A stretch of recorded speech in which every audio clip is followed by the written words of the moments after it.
வாய் திறந்தாங்கன்னா எப்படி நான் படத்தை ரிலீஸ் பண்ணுறது? இன்றைக்கி இருக்கக்கூடிய நம்முடைய நடிகர் பெருமக்கள் வாய் திறந்து தமிழ்நாட்டில் இது நடக்குது அது நடக்குதுன்னா அவங்க படத்தை எப்படி ரிலீஸ் பண்ணுவாங்க? எப்படி உதயநிதி ஸ்டாலின் அந்த படத்துக்கு பணம் போடுவார்? எப்படி சினிமா தியேட்டரில் அவங்களுக்கு ஸ்லாட்டு கிடைக்கும்? எதுவுமே கிடைக்காது. அதனால் தமிழகத்தில் இன்னைக்கு நடிகர்கள் குரல் கொடுக்க வேண்டும். நடிகர்கள் எதுக்குன்னே குரல் கொடுக்கணும்? அவங்களுக்கு என்ன தெரியும்? நான் திரும்ப ரிவர்ஸில் கேட்குறேன். இன்னைக்கு நீங்கள் சொல்கிறீங்க நடிகர்கள் எல்லா பிரச்சனைக்கும் குரல் கொடுக்கணும். நடிகர்கள் எதற்கு குரல் கொடுக்க வேண்டும் நான் கேட்குறேன். அவங்க என்ன சமுதாயத்தில் சமூக ஆர்வலராக இருக்கிறாங்களா? என்ஜிஓ நடத்துகிறாங்களா? இல்லை உங்களை போன்று என்னை போன்று சாமானிய வாழ்க்கை வாழுகின்றார்களா? இல்லை ரோட்டில் போய் மக்களுடைய கஷ்டத்தை பார்க்குறாங்களா? அதனால் நீங்கள் முதல்ல உங்கள் கேள்வியை தமிழ்நாட்டில் எதற்கெடுத்தாலும் நடிகர்கள் தான் பேசணும். அந்த மனநிலையிலேருந்து முதல்ல வெளியே வரணும். நடிகர்கள் ஒரு சிறு வட்டத்துக்குள்ளே வாழ்கிறாங்க. ஒரு சிறு வட்டத்திற்குள்ள ஒரு கட்டம் போட்ட கோடுக்குள்ளே வாழ்ந்து கொண்டிருக்கின்றார். அவ்வளோதான். அதனால் நடிகர்களை கொண்டு எல்லா பிரச்சனைக்கும் குரல் கொடுத்து அது தமிழக மக்களுடைய கருத்து மக்கள் நினைக்கிறதே முட்டாள்தனம். அதுலேருந்து முதல்ல வெளியே வரணும். அதனால் நமக்கு தெரியும் இன்னைக்கு நடிகர்கள் நிறைய பேர் நடவடிக்கை பார்க்கும் பொழுது அவர்கள் பேச்சே அரசியல் சார்ந்ததாக இருக்கு. அதனால் தமிழகத்தில் இன்னைக்கு மக்களுடைய மனநிலை எப்படி ஆயிடுச்சுன்னா ஒரு செலிபிரிட்டி குரல் கொடுத்து தான் ஒரு விஷயம் பெருசாகணும் அப்படிங்கிறதெல்லாம் மக்கள் தாண்டிட்டாங்க. இன்னைக்கு சமுதாயத்தில் யார் பணி செய்கின்றார்களோ அவர்களுடைய குரல் கம்பீரமாக ஒலிக்க வேண்டும் என்றுதான் சாமானிய மக்கள் விரும்புகின்றார்கள். அதனால் நடிகர்களுடைய வேலை நடிப்பது, அதுக்கு விட்டுறலாம். அவங்க படத்தில் நடிக்கிறாங்க, நமக்கு பிடிச்சிருக்கா, பார்க்குறோம், கை தட்டிட்டு வெளியே வந்துடும், அதோடு நிறுத்திக்கணும். கேரளாவில் எப்படி இருக்காரு பாருங்க, எவ்வளோ ஸ்மார்ட்டாக இருக்காங்க. மம்முட்டி ஐயாட்ட யாரோ கேட்டாங்க, ஏங்கனே அரசியலுக்கு வரலேன்னு. சினிமா வேறனே, அரசியல் வேறு. சினிமாவிலே கைத்தட்டி பார்ப்பவர்கள் அரசியலுக்கு வரும்பொழுது கைத்தட்டுவார்கள் என்று எனக்கு தெரியாது.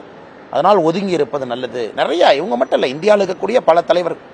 ஆந்திராவில் பார்த்தீங்கன்னா இதே போல நடிகர்கள் அரசியலுக்கு வந்தாங்க. என்னாச்சு? இன்னைக்கு அரசியலிருந்து ஒதுங்கி இருக்கின்றார்கள். கமலஹாசன் அவர்கள் ஒரு சிறந்த உதாரணம். காரணம், ஒரு சிறு வட்டத்திற்குள்ள ஒரு கோட்டுக்குள்ள ஒரு மனிதர்கள் வாழ்கின்றார்கள் என்றால் அவர்கள் அரசியலிருந்து ரொம்ப தூரத்தில் இருப்பாங்க. பாலிடிக்ஸுங்கிறது ஃபுல் டைம் 24 மணி நேரம் 7 நாட்கள் 365 நாட்கள் செய்யக்கூடிய ஒரு பணி. நான் அமெரிக்கா போவேன், ஷூட்டிங்கில் இருப்பேன், பிரேக் எடுப்பேன், அதுக்கப்புறம் மாதத்துக்கு 4 நாள் நான் அரசியல் பண்ணுவேன். அதெல்லாம் சாத்தியமே இல்லைன்னா. அதனால் நண்பருக்கு என்ன அன்பான வேண்டுகோள், நடிகர்களை ஃப்ரீயாக விட்டுருங்க. அவங்க நடிக்கட்டும், படம் பிடிச்சா பாருங்க, கை தட்டிட்டு வெளியே வந்துருங்க. சமுதாய பிரச்சனைக்கெல்லாம் நடிகர்களை ஏன் இழுத்து வந்து அவர்களை பேச வேண்டும் என்று எதிர்பார்க்க வேண்டும். அடுத்ததுண்ணே, அது நீங்கள் அவர்கிட்ட தான் கேட்கணும், எங்கிட்ட கேட்டால் எப்படிண்ணே? அடுத்ததுண்ணே சொல்லுங்க தலைவா, ஓடி வந்தீங்க நீங்கள் தான். அண்ணே கொஞ்சம் சத்தமாக சொல்லுங்க.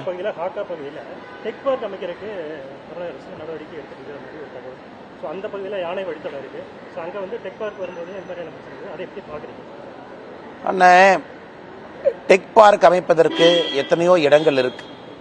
இன்னைக்கு இவங்க டெக் பார்க் அமைப்பதாக சொல்லி எதுவுமே செய்யல. குறிப்பாக அதுக்கு பார்த்தீங்கன்னா இங்கே தனியாக நம்முடைய ஏர்போர்ட் பக்கத்திலேயே அவர்களுக்கான டெக் கம்பெனிஸ் வருவதற்கான இடம் இருக்கு.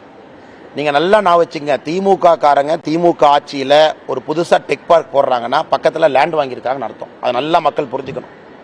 அதை போய் பக்கத்தில் இருக்கிற டாக்குமெண்ட்டில் எடுத்து பாருங்கள், ரெஜிஸ்ட்ரேஷன் எவனாச்சும் பண்ணி வச்சிருப்பான். அதனால் இவர்கள் பண்ணுவதே டெவலப்மெண்ட் என்பதே ஒரு கேலிக்கூத்து. திமுகவுடைய ஆட்சியில் வளர்ச்சி என்பது கேலிக்கூத்து. வளர்ச்சி எங்கே இருக்கும்னா திமுக காரன் லேண்ட் ஏதாச்சும் வாங்கியிருந்தானா, நிலம் வாங்கியிருந்தானா அது பக்கத்தில் வளர்ச்சி இருக்கும், அங்கே கொண்டே கம்பெனி வைப்பான். அதனால் இதெல்லாம் கூட அது போன்ற ஒரு முயற்சி மட்டும்தான். இதனால் யாருக்கும் எந்த பிரயோஜனமும் இல்லைங்கண்ணா.